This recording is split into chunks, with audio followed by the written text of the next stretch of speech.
Hey, this is Mr. Linhart, and I am going to walk you through today, getting organized with each of your applications and staying on top of them and making sure you have all the information you need and that you get everything done when they need to be turned in.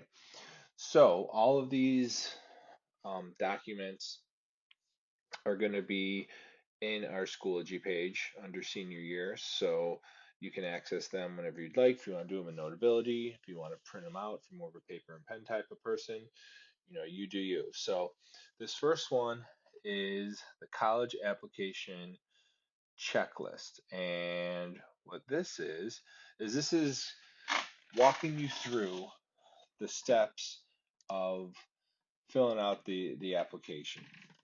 I'm not going to read it all because you guys can do that. So a lot of times you're going to look at the admissions tab of a college website, um, and their application is going to be one of three things. It's either going to be Common App, Coalition, or the school's application. And you're going to follow the instructions, what you need. Each school, a lot of the schools are going to be similar. Some might have a couple different things here and there. But this is kind of Mr. Genovese made this. It's kind of like one of those choose your own adventure books you read back in middle school or elementary school, where depending on what your answer is, depends on what you do next. So, um, if it's a Common App or a coalition school, your counselor is going to be uploading your transcript, but don't forget about the counselor letter of rec.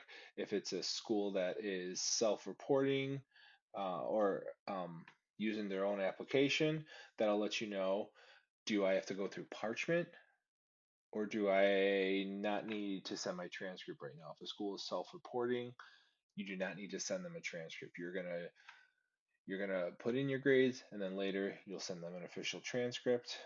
But yeah, this will be good if you bookmark this if when you get this, or just have it printed out somewhere so that as you're applying to different schools, you can reference this and know what you need to do in regards to your transcript. Big thing here is 15 school days. 15 school days should kind of be your fail safe for just about everything, whether it's a transcript, letter of rec, whatever you need. I'll make sure you allow those 15 school days. Sending your test scores. We do not send test scores because we don't get official test scores. Sometimes you'll see something it says on application, your school might put them on your transcript. We don't do that. So if you need to send your official test scores, go to actstudent.org for the ACT, collegeboard.org for the SAT. Counselor letter of recommendation forms. You'll be getting a questionnaire from us to answer, so that we have a little bit of background, a little more information to include on your letter of recommendation. But again, 15 school days, and that goes the same for requesting teacher letters of recommendation. Each teacher might be a little bit different on how he or she prefer to do it, how you ask, what information they want. So, in the playlist on YouTube that we made, there are a couple teachers, or there's a teacher letter of rec playlist, so definitely check that out. Just to kind of get some background on, you could see some commonalities between the teachers to know, okay, all teachers want this, all teachers want me to do that, and then each teacher is going to be a little bit individual, but at least that's going to give you that good starting point, that good foundation to get started on asking for teacher letters of rec. Financial aid, there's on Naviance, if you go into Naviance, we're going to have a tab for scholarships, but the FAFSA, that's the free application for federal student aid. Keyword here is, let me go to it, free.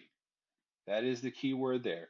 If you go to fill it out and they ask you to put in a credit card or a Venmo or a PayPal or pay with Bitcoin or whatever the case may be, you probably didn't go to fafsa.ed.gov. You probably went to a .com or a .org or clicked on a link that wasn't legit.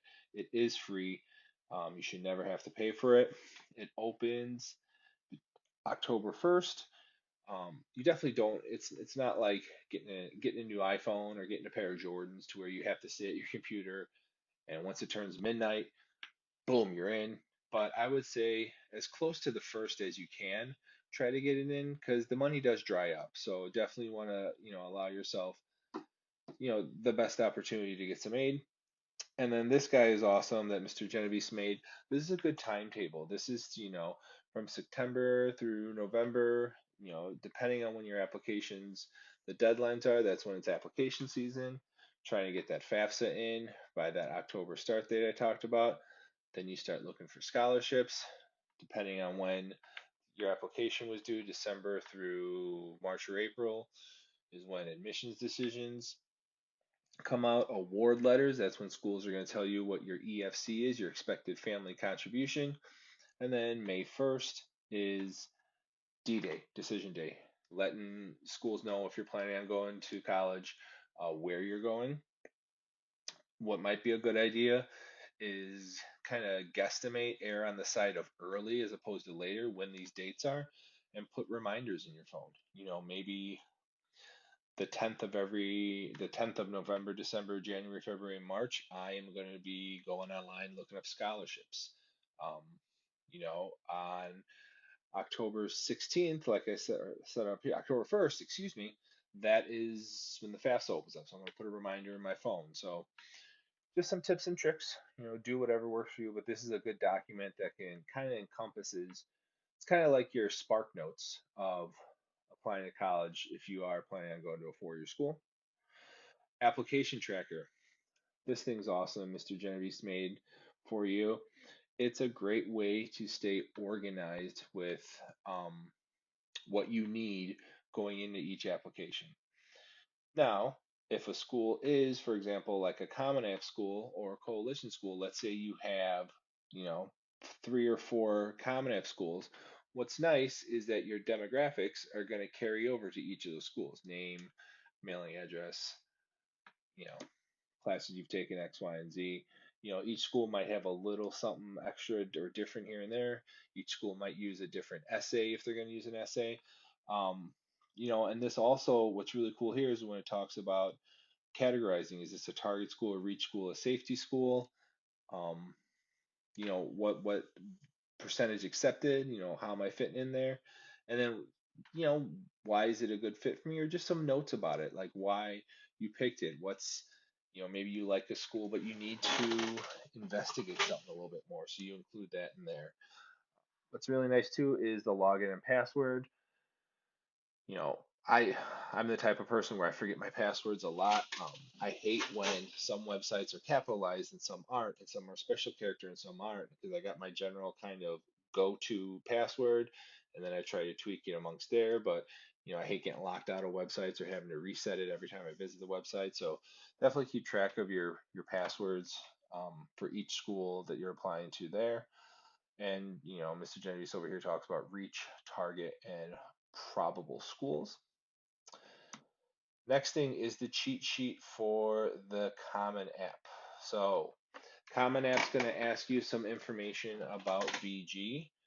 Uh, Mr. Genovese was nice enough to put it all on one page for you. So, bookmark this page, star it, print it, do whatever you need. This is going to give you all the information. I can't tell you how many kids reach out to me and say, what's our CEEB code, or how big's my graduating class, things like that. This will give you everything. Everything you need to know that, they may ask that you're like, I don't quite know the answer to that. So definitely, bookmark this page and refer back to this as needed. And then the last thing I want to talk about is the NACAC fee waiver form.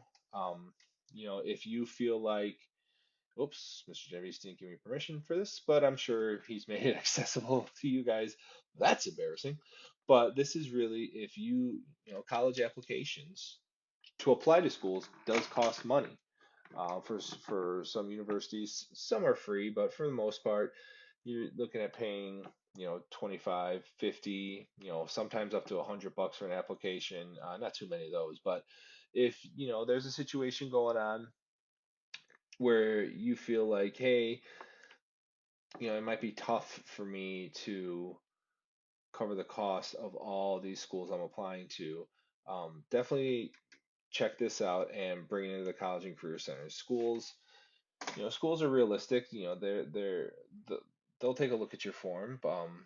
Don't abuse it. But if you do think that you qualify for, a fee waiver for a college admission or a college application. Now, this doesn't necessarily mean you have to be on free reduced lunch or you have to be on fee waiver through our school. But if you think, there's a situation to where maybe it could help, um, to waive your fees for some of your applications, check this page out. Hopefully this helps. Hopefully this was a good kind of overview of this section of the application process. If you have any questions, reach out to your counselor, Mr. Genovese. Thank you for your time. Have a great day.